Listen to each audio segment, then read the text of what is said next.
In the previous discourse, a division was named, not created, not exaggerated, but acknowledged. Two philosophies occupying the same institution. Now we turn to the question that follows. What is the purpose of this channel? It is not to provoke.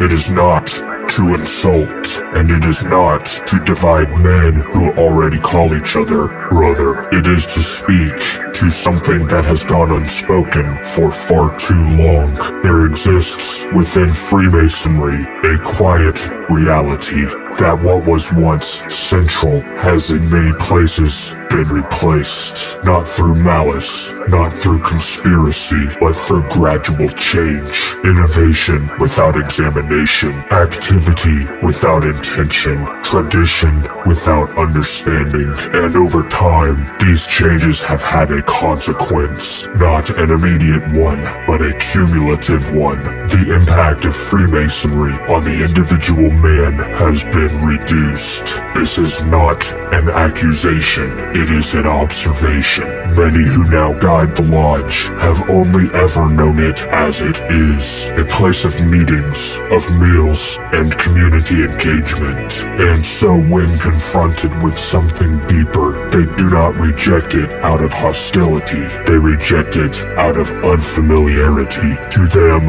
this is Freemasonry, and because of that, those who seek something more often find themselves isolated, questioned, dismissed, and told they are focused on the wrong things. But the question remains, what are the right things? To answer that, one must look beyond the present and consider the man who is not yet here, the next generation. The modern man, particularly the young man, lives in a world of immediate access. Anything he desires can be obtained instantly. Connection, entertainment, consumption, all of it at his fingertips. But there is something he cannot access, something no device can provide. Initiation, not ceremony, but transformation.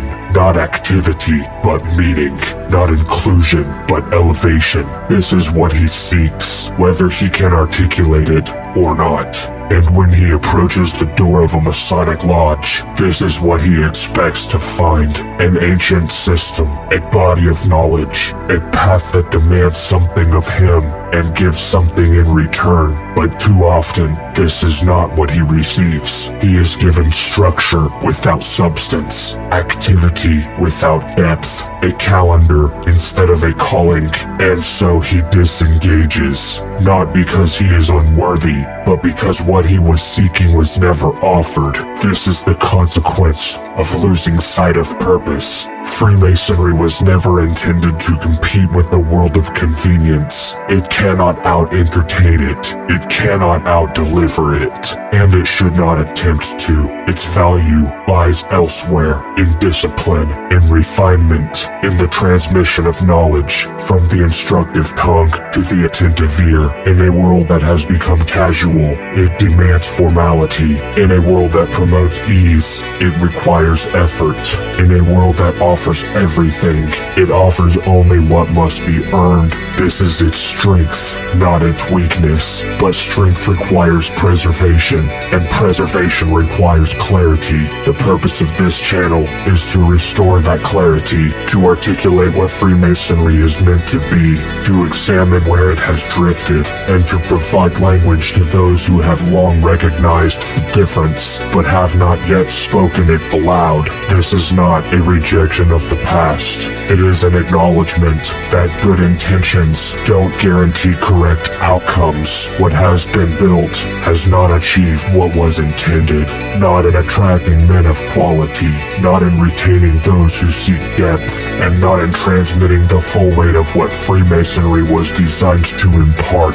And so a course correction is required, not through conflict or hostility, but through conviction. To those who have only known one version of Freemasonry, this is not condemnation, it is an invitation to reconsider, to re-examine, to ask whether what is being offered today aligned with what was meant to be preserved, because the men who will carry this forward are not looking for more of the same. They are looking for something higher, something older, something that demands more of them than the world ever will. And Freemasonry, if properly understood, is capable of providing exactly that, but only if it remembers its purpose.